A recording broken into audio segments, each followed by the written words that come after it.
আসসালামু আলাইকুম এভরিওয়ান। আমরা সকলেই জানি গ্রাম বাংলার সৌন্দর্যের একটি গুরুত্বপূর্ণ উপাদান হচ্ছে সরিষা ফুল। ময়মনসিংহের ফুলপুর নামের মধ্যে যার লুকিয়ে আছে একরাশ ফুলের সতেজতা। শীতের এই মৌসুমে ফুলপুর যেন তার নামের সার্থকতা খুঁজে পায় দিগন্ত জোড়া সরিষা ক্ষেতের মাঝে। ফুলপুর শহরের সীমানা ছাড়িয়ে একটু গ্রামের দিকে তাকালেই মনে হয় কোনো এক নিপুণ শিল্পী তার তুলি দিয়ে পুরো জনপদকে হলুদের প্লাবনে ভাসিয়ে দিয়েছে। শহর থেকে গ্রামের মেঠো পথে পা রাখলেই নাকে আসে সরিষা ফুলের সেই মাতাল করা ঘ্রাণ। ফুলপুরের উর্বর মাটিতে সরিষার ফলন যেন কোনো সাধারণ ফসল নয়, বরং প্রকৃতির এক পরম পাওয়া। চারদিকে তাকালে মনে হয় আকাশের নীল আর মাটির হলুদে এক মিতালি তৈরি হয়েছে। এখানে ফুলপুর নামটা যেন কেবল একটি ভৌগোলিক পরিচয় নয়, বরং এই হাজারো সরিষা ফুলের সমারোহের এক কাব্যিক বহিঃপ্রকাশ। সেদিন আমাদের তেমন কোনো পূর্ব প্রস্তুতি ছিল না যে আমরা সরিষা খেতে ঘুরতে যাব। শুধুমাত্র বিকেলে স্ট্রিট ফুড খাওয়ার উদ্দেশ্যে বের হয়েছিলাম। হঠাৎ করে এই সরিষা ক্ষেত চোখে পড়ল। আমাকে মনে হয় ফুলগুলো পিওর দিয়েছো, তাই না? তুমি দিয়েছো? আমি তো দিতে পারছি না ক্যাপের জন্য। মাথায় টুপি থাকাতে ফুলটা পরা যাচ্ছে না। তোকে দিয়ে দিলাম না, তুই ফুলটা একটু বুঝে নে। Wow, so nice, thank you. আমার আসলে একটু আনকমফোর্ট লাগছে। এই সৌন্দর্য স্বচক্ষে না দেখলে কখনোই উপলব্ধি করা যাবে না। অল্প সময়ের মধ্যেই অনেক গ্রামের লোক জড়ো হয়ে যাওয়ায় সত্যি আমরা একটু অস্বস্তিতে পড়ে গিয়েছিলাম। অপরিচিত হওয়ার কারণে স্বাভাবিকভাবে তাদের একটা উৎসাহ ছিল জানার আমরা আসলে কোথা থেকে এসেছি। তবে আমি ভীষণ এনজয় করছি। আসলে যদি ভিডিও না করা হতো তাহলে আরো বেশি এনজয় করতাম, কারণ যখন দেখা যাচ্ছে যে আমাদের উদ্দেশ্যটা হচ্ছে ভিডিও করা, ছবি তোলা, তখন প্রকৃতির সৌন্দর্য। কেন আমরা কালকে সন্ধ্যায় যখন বেরিয়েছিলাম তখন তো অনেক বেশি ভালো লেগেছিল, কুয়াশা ছিল আরো বেশি। আর ছবি তোলার নেশায় মেতে উঠে বাস্তব মুহূর্তে সৌন্দর্য উপভোগ করতে না পারার বিষয়টি বর্তমানে একটি আলোচিত মনস্তাত্ত্বিক বিষয়। আমাদের চোখ এবং মস্তিষ্ক যেভাবে একটি দৃশ্যকে অনুভব করে, ক্যামেরা তা পারে না। চোখের মাধ্যমে আমরা কেবল দৃশ্য দেখি না, বরং সেই মুহূর্তের বাতাস, শব্দ, ঘ্রাণ এবং আবেগকে একীভূত করি। যখন আমরা ফোনের স্ক্রিনের দিকে তাকিয়ে পারফেক্ট ফ্রেম খুঁজি, তখন আমাদের মনোযোগ সেই বিশাল অভিজ্ঞতা থেকে সংকুচিত হয়ে একটি ছোট আয়তকার বক্সে সীমাবদ্ধ।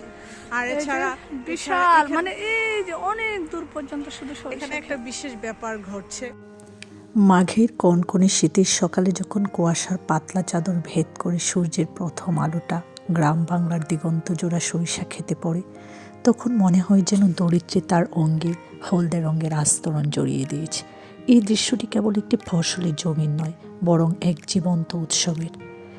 যত দূর চোখ যায় মনে হয় কেউ যেন সবুজ জমিনে খাঁটি সোনার প্রলেপ ঢেলে দিয়েছে। শিশির ভেজা সরিষা ফুলের পাপড়িগুলো যখন সূর্যের আলোয় ঝিলমিল করে ওঠে, তখন পুরো মাঠ এক অপার্থিব উজ্জ্বলতায় ভরে যায়। হালকা বাতাসে যখন সেই হলুদ ফুলগুলো একসঙ্গে দুলে ওঠে, তখন মনে হয় এক বিশাল সোনালি ঢেউ আছড়ে পড়ছে মাঠের এক প্রান্ত থেকে অন্য প্রান্তে। সত্যি মুহূর্তগুলো আমরা এত বেশি উপভোগ করেছিলাম যা ভাষায় প্রকাশ করার মতো না। সরিষা ক্ষেত শুধু একটি কৃষি জমি নয়, এটি শীতকালীন বাংলার প্রাণ। এটি আমাদের মনে করিয়ে দেয় যে প্রকৃতি কতটা উদার হয়ে আমাদের দুহাত ভরে সৌন্দর্য বিলিয়ে দিতে পারে।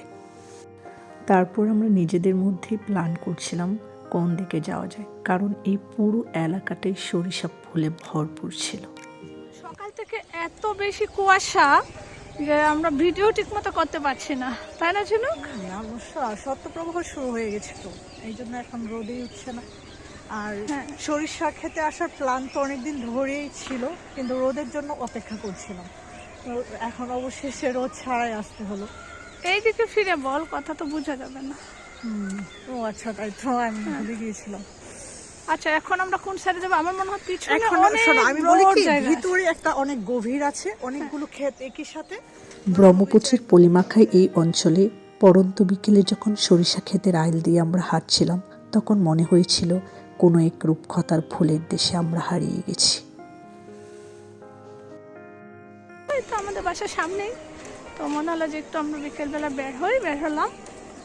আর শীতে সরিষা ফুলে নরমালি সবাই পিওর ঘুরতে চায়। দেখা যাচ্ছে না তোমার? অনেকে এই পাতাগুলো দিয়ে হচ্ছে সরিষা পাকুড়া তৈরি করে থাকে। গ্রামে অনেকে সেটাকে বড়া বলে যদিও। আর যখন সে গাছগুলো ম্যাচিউর হয় তখন তো আমরা মাস্টার্ড অয়েল যেটা এখান থেকে পেয়ে থাকি, খুবই খাঁটি সরিষার তেল। সরিষা ফুল দিয়ে বড়া বানানো মানে কেবল কিছু উপকরণ ভাজা নয়, এটি যেন শীতের স্নিগ্ধতাকে পাতে তুলে আনা।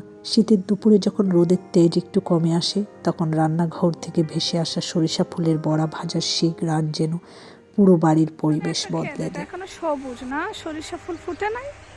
এগুলো ওই হচ্ছে যে আমার ক্যামেরার পিছনে মনে হয় এটা একটু পরে লাগিয়েছিল গাছগুলো, যে কারণে হচ্ছে এখনো হচ্ছে সবুজ রয়ে গেছে কিছু। পাকোড়া বানিয়ে খাবো। ডেফিনেটলি। কিন্তু তোমার কি আমার ভালো লাগে না। পাকুড়া ভালো লাগে? না, আমার স্মেলটাই ভালো লাগে না। আমার কাছে ভালো কেমন যেন একটা ঝাঁঝ ঝাঁঝ মনে হয়। এমনকি খাঁটি সরিষার তেলের ঝাঁঝও আমি নিতে পারি না, সিরিয়াসলি মনে হয় যেমন চোখ দিয়ে পানি পড়ছে। দেখো পিছনে বিশাল এরিয়া, ওই যে ওই সাইড থেকে এই তুমি সাইডটা চাইলে বেশি করতে পারো। সুন্দর। আমরা এইভাবে দাঁড়ালে ভালো হতো, তাই না? এই মুহূর্তে আমরা ক্যামেরার পিছনে কাজ করছিলাম, চেষ্টা করছিলাম কিভাবে পুরো ভিউটার একটা জীবন্ত রূপ দেওয়া যায়। কতটুকু পেরেছি জানি না, তবে মৌমাছিদের আনাগোনা ফ্রেমবন্দি করতে না পারায় শুরুতে মনটা আমার ভীষণ খারাপ হয়েছিল। সরিষা ক্ষেত মানেই এক মহাব্যস্ততার জায়গা, হাজার হাজার মৌমাছি আর প্রজাপতির আনাগোনা সেখানে প্রাণের স্পন্দন জাগিয়ে তোলে। মৌমাছিদের অবিরাম গুনগুন শব্দ একটা ছন্দ তৈরি করে যা নিস্তব্ধ দুপুরে নির্জনতা ভেঙে দেয়। প্রজাপতিরা যখন ডানা মেলে এক ফুল থেকে অন্য ফুলে উড়ে বেড়ায় তখন পুরো মাঠটা যেন একটা জীবন্ত ক্যানভাস হয়ে ওঠে। এই মুহূর্তে আমার মনে হয়েছিল ক্যামেরার পিছনে কাজ করাটাই বোধ করি বেশি আনন্দের। এই শিল্পে নিজস্বতা পুরোটাই ঢেলে দেওয়া যায়, যা ক্যামেরার সামনে কখনোই সম্ভব না। কেমন যেন একটা কৃত্রিমতা চলেই আসে। কিন্তু সকল শখ পূর্ণ হওয়ার স্বাধীনতা হয়তো আমরা অনেক সময় পাই না, তাই আর কাজ করা হয়ে ওঠে না। যা হোক, এই মুহূর্তে আমরা আমাদের পরবর্তী প্ল্যান নিয়ে কথা বলছিলাম, কারণ তখন প্রায় সন্ধ্যা হয়ে আসছিল। আর গ্রামীণ অনেক মানুষের ধারণা সন্ধ্যাবেলায় সরিষা খেতে থাকাটা মোটেই উচিত নয়। ইতিমধ্যে চলে যাওয়ার ওয়ার্নিংও আমরা পেয়ে গিয়েছিলাম, সো চাইলেও আর বেশিক্ষণ এখানে থাকাটা আমাদের সম্ভব হয়ে ওঠেনি। আসলে সরিষা ক্ষেতের ভিতরে বসে সরিষা ভর্তা দিয়ে পিঠা খাইতে তো ভালোই লাগতো, তাই না? সরিষা খেতে সরিষার ভর্তা দিয়ে চিতই পিঠা, হট টাইপ অফ ফিলিং। এই দেখো কত সুন্দর গাছ, এই যে সুন্দর না? এত সুন্দর সরিষা ফুল রেখে আকাশ তো তুমি প্রতিদিনই পাও। অন্ধকার হয়ে গেছে, তাই না ঝিনুক? না, আমারও ভীষণ ভালো লাগছে, কিন্তু অপরিচিত এলাকা হওয়ার কারণে আবার একটু ভয়ও লাগছে। না, ভয়ের কিছু নেই। না, তারপরে অবশ্য আমি সবসময় বেশি সাহস দেখাই, সবাই দেখা যাচ্ছে যে অনেকেই চিনে না। হ্যাঁ, আমি আবার অত বেশি সাহসী না, আমি একটু ভয় পাই। আমি ভূত ওরকম কোনো কিছু ভয় পাই না, মানুষকে ভয় লাগে।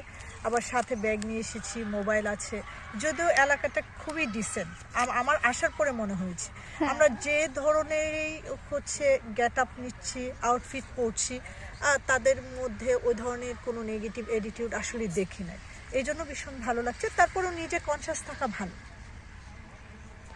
এখন কি তাহলে আমাদের যাওয়ার সময় চলে এসেছে?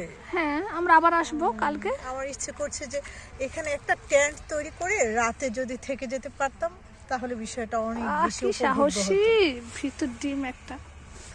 না, আমাদেরকে যারা লোকালস যারা আছে তারা অ্যাসিস্ট করবে সেই অর্থে, আর নিজেদের একা একা থাকাটা এটা কোনোভাবেই সম্ভব না। মানে বিশাল পায়ের নিচে মেটোপথের ধুলো আর চারপাশে সেই পরিচিত ঘ্রাণটা ধীরে ধীরে ঝাপসা হয়ে আসে। ঘুদুলি স্নান আলোয় যখন হলুদ রংটা কালচে হয়ে আসে তখন মনের ভেতর এক অদ্ভুত শূন্যতা কাজ করে। মনে হয় এই রঙের উৎসব, এই মৌমাছির গুঞ্জন আর এই অবারিত মুক্তিটুকু বুঝি ওখানেই ফেলে রেখে যাচ্ছি।